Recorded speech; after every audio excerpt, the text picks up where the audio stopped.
श्री लक्ष्मी जी से परित्यक्त होने के कारण विष्णु विरोधी आदि दैत्यगण व्याकुल हुए और महाबलवान दैत्यों ने श्री धन्वंतरी जी के हाथ में से वह कमंडली छीन लिया जिसमें अमृत भरा था, अति उत्तम अमृत भरा हुआ था। अतः स्त्री मोहिनी रूप धारी भगवान विष्णु ने अपनी माया से दानवों को मोहित कर उनसे वह कमंडली लेकर देवताओं को दे दिया। तब इंद्र आदि देवगण अमृत को पी गए और इससे दैत्य लोग अति तीखे खड्ग आदि शस्त्रों से सुसज्जित होकर देवताओं के ऊपर टूट पड़े, किंतु अमृत पीने के कारण बलवान हुए देवताओं द्वारा मारी काटी जाकर के दैत्यों की संपूर्ण सेना दिशा विदिशाओं में भाग गई और दैत्यों का लहू बहने लगा। बहुत से दैत्य मारे गए, कुछ पाताल लोक में चले गए, कुछ फिर इसके बाद फिर देवगण भगवान को प्रणाम करके पहले की समान स्वर्ग का शासन करने लगे। त्रिलोकी श्री संपन्न हो गई। देवताओं में श्रेष्ठ इंद्र भी पुनः श्रीमान हो गए। तदनंतर इंद्र ने स्वर्गलोक में जाकर फिर से देवराज्य पद पर अधिकार पाया और राज सिंहासन पर आरूढ़ हो पद्महस्ता श्री लक्ष्मी जी की स्तुति करने लगे। ओम नमो भगवते वासुदेवाय। देवताओं के स्तुति करने पर इंद्रेश्वर इंद्र तो तेरे स्तुति में अति प्रसन्न हूँ, मुझसे जो अभिष्ट हो वह वर मांग लो। तब इंद्र बोले, आप इस त्रिलोकी को कभी त्याग न करें।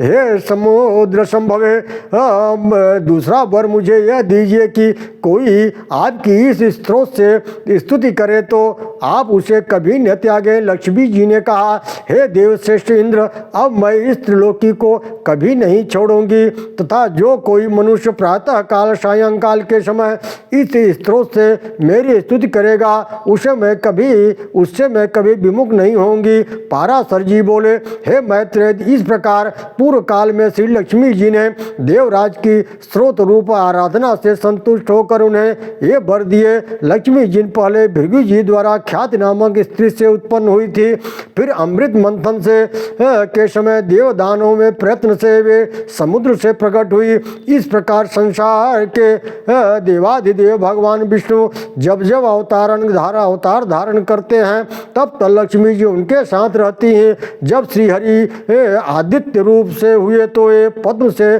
फिर उत्पन्न हुई और पद्मा कहलाई। जब वे परशुराम हुए तो वे पृथ्वी हुई। जब भगवान विष्णु श्री हरि के राम होने पर ये सीता जी हुई और कृष्णावतार में साक्षात लक्ष्मी जी रुक्मिणी जी हुई। इस प्रकार अन्य अवतारों में भी भगवान ने से कभी पृथक नहीं होती हैं। लक्ष्मी जी भगवान के दिव्यरूप होने पर ये दिव्य शरीर धारण करती हैं और मनुष्य होने पर मानवीय रूप में लक्ष्मी जी सदैव प्रकट होती रहती हैं। श्री विष्णु भगवान के शरीर के अनुरूप ही ये अपना शरीर भी बना लेती हैं। जो मनुष्य लक्ष्मी के इस जन्म की कथा सुनेगा अथवा पढ़ेगा, दूसरों को सुनाएगा, उसके घर में वर्तमान भूत आदि कुलों में रहते हुए कभी लक्ष्मी का नाश नहीं होगा। हे मुने, जिन घरों में लक्ष्मी जी के इस स्रोत का पाठ होता है वहाँ कलह की आधारभूत दरिद्रता कभी नहीं ठहरती। हे ब्राह्मण, तुमने जो मुझसे पूछा था कि पहले भृगु जी की पुत्री होकर फिर लक्ष्मी जी क्षीर समुद्र से उत्पन्न हुई, सो मैंने तुम्हें यह वृत्तांत कह सुनाया। नमो भगवते वासुदेवाय।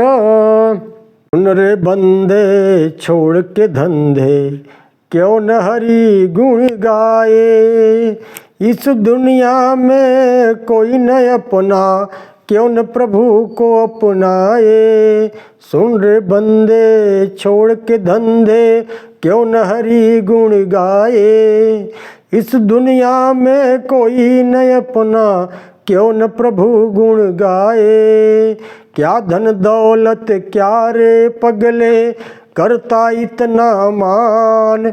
मिलते इस मिट्टी में देखे बड़े बड़े धनवान।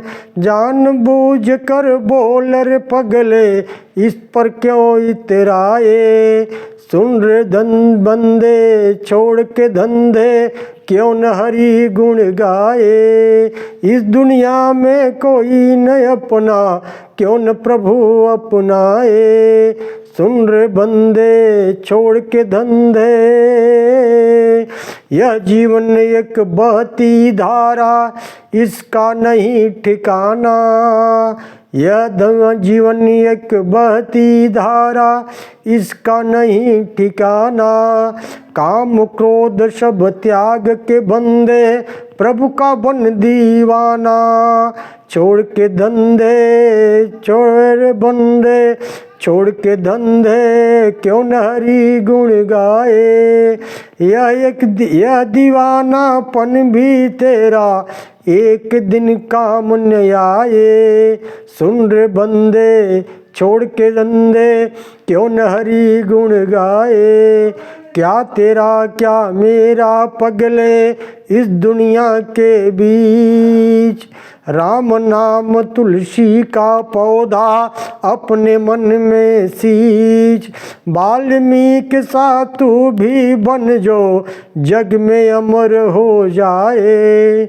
सुन रे बंदे छोड़ के धंधे क्यों न हरि गुण गाए। इस दुनिया में कोई न अपना क्यों न प्रभु को अपनाए। सुन रे बंदे छोड़ के धंधे क्यों न हरि गुण गाए। इस दुनिया में कोई न अपना क्यों न प्रभु को अपनाए। ओम नमो भगवते वासुदेवाय।